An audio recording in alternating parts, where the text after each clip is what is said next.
कहानी का नाम है ओ क्वार्टो सेक्रेटो, यानी द सीक्रेट रूम। एक पुर्तगाली थ्रिलर जो दिखने में एक साधारण कहानी लगती है, पर धीरे धीरे ये इंसान के दिमाग और यादों की सबसे गहरी परत खोल देती है। कहानी की नायिका है लॉरा। लॉरा एक पुरानी बिल्डिंग के एक फ्लैट में अकेली रहती है। उसका पेशा है लिखना। वो एक राइटर और ट्रांसलेटर है। सुबह के वक्त वो अपनी किताबों पर काम करती है, और रात को जब सब सो जाते हैं तो उसे घर के कोनों से अजीब आवाजें सुनाई देती हैं। कभी ऐसा लगता है जैसे कोई दीवार के उस पार चल रहा हो, कभी अचानक टॉर्च जैसी रोशनी झिलमिलाती है, कभी फर्श पर किसी के कदमों की आहट।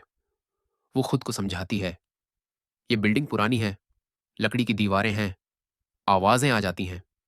लेकिन उसका डर धीरे धीरे बढ़ता जाता है। उसके चेहरे पर अब वो बेचैनी साफ दिखने लगती है। वो जानती है कि कुछ तो गड़बड़ है। एक दिन सुबह जब वो अपनी बुकशेल्फ हटाती है तो पीछे से एक अजीब सी आकृति दिखती है। दीवार पर कुछ निशान बने हैं, जैसे कभी वहां कोई दरवाजा रहा हो, जिसे अब सीमेंट से बंद कर दिया गया है। लॉरा की जिज्ञासा बढ़ती है। वो स्क्रू ड्राइवर से ईंटें तोड़ने लगती है। दीवार के अंदर से ठंडी हवा निकलती है, और फिर एक छोटी सी सुरंग, टनल, नजर आती है। वो टॉर्च जलाकर धीरे धीरे अंदर जाती है। दीवारों पर मकड़ी के जाले हैं, धूल और सन्नाटा फैला है, और कमरे के बीचों बीच एक पुरानी टेबल रखी है, जिस पर मेडिकल इंस्ट्रूमेंट्स और एक डायरी पड़ी है। डायरी के कवर पर लिखा है प्रोजेक्ट माइंड। लॉरा धीरे से डायरी खोलती है। उसमें लिखा है कि 1970 के दशक में यहीं एक वैज्ञानिक डॉ ओंगस्टो रहता था। वो इंसान के दिमाग और यादों पर प्रयोग करता था। लेकिन सबसे चौंकाने वाली बात यह थी, उसका टेस्ट सब्जेक्ट एक औरत थी, जिसका नाम भी लॉरा था। डायरी में एक लाइन लिखी थी, मेमोरी का सफर खून के रास्ते होता है, यानी यादें खून के जरिए भी आगे बढ़ सकती हैं। ये लाइन पढ़ते ही लॉरा के हाथ कांप जाते हैं। उसे महसूस होता है कि शायद उसी पुरानी औरत की यादें अब उसके अंदर जाग रही हैं। अगली कुछ रातों में सब कुछ बदल जाता है। वो आईने में खुद को देखती है, पर उसका रिफ्लेक्शन मुस्कुरा रहा होता है, जबकि असली लॉरा डरी हुई और गंभीर होती है। रसोई से बर्तनों के गिरने की आवाज, कभी कोई छाया चलती हुई दिखती है, और वो डायरी जिसके शब्द अब खुद ब खुद बदलने लगते हैं, जैसे कोई उससे बात कर रहा हो। वो घबराकर केयरटेकर से पूछती है, यहां पहले कौन रहता था? केयरटेकर उसकी ओर देखकर मुस्कुराता है और कहता है, कुछ सवाल ऐसे होते हैं जो पूछने नहीं चाहिए मैडम। उसके चेहरे की मुस्कान ऐसी थी जो कुछ छिपा रही थी। लॉरा की बेचैनी अब डर में बदल जाती है।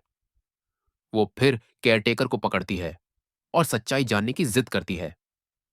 आखिरकार वो कह देता है, तुम्हारा फ्लैट एक पुरानी लेबोरेटरी के ऊपर बना है, और डॉक्टर ऑगस्टो ने अपने आखिरी एक्सपेरिमेंट में एक औरत की यादें एक अनजन्मे बच्चे के जीन में डालने की कोशिश की थी। वो बच्चा तुम थी, लॉरा। ये सुनते ही लॉरा की आंखों से आंसू निकल पड़ते हैं। उसके पैरों तले जमीन खिसक जाती है। अब उसे एहसास होता है कि वो जिस डर से भाग रही थी, वो उसी की कहानी का हिस्सा है। उस रात लॉरा वापस उसी कमरे में जाती है। वो टॉर्च जलाती है, टेबल पर डायरी रखती है, और आईने के सामने खड़ी होकर कहती है, अगर यही मेरा सच है तो मुझे दिखाओ।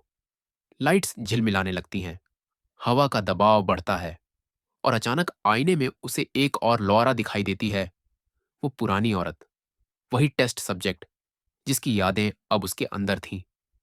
आईने के पीछे से चीखने की आवाजें आती हैं। फिर अचानक आईना टूट जाता है, और लॉरा उसके अंदर खींच ली जाती है। कमरे में सन्नाटा छा जाता है। सिर्फ हवा चलने की आवाज सुनाई देती है। अगली सुबह एक नया किराएदार वही फ्लैट देखने आता है। केयरटेकर मुस्कुराकर कहता है, यहां सब बिल्कुल नॉर्मल है। वो चाबी सौंप देता है और चला जाता है। किराएदार कमरे में घूमता है, बुकशेल्फ के पास रुकता है, और तभी पीछे से एक बहुत हल्की सी आवाज आती है, हेल्प मी प्लीज। वो पीछे मुड़कर देखता है, पर वहां कुछ नहीं होता। कैमरा धीरे धीरे बुकशेल्फ के पीछे झूम करता है, जहां टूटी दीवार के अंदर अब सिर्फ अंधेरा बचा है और उसमें एक कमजोर सांसों की आवाज गूंजती है। फिल्म यहीं काले पर्दे के साथ खत्म हो जाती है। ओ क्वाटो सिक्रेटो सिर्फ एक डरावनी कहानी नहीं है, ये इंसान के अंदर छिपे राजों की यात्रा है। हर इंसान के अंदर एक सीक्रेट रूम होता है जहां वो अपने डर, गलतियां और सच्चाई छिपा देता है। अगर आपको धीरे धीरे खुलती मिस्ट्री, मनोवैज्ञानिक थ्रिलर और ट्विस्ट एंडिंग पसंद है, तो ये कहानी आपके लिए ही बनी है। मैं हूं बेस्ट मल्टीप्लेक्स।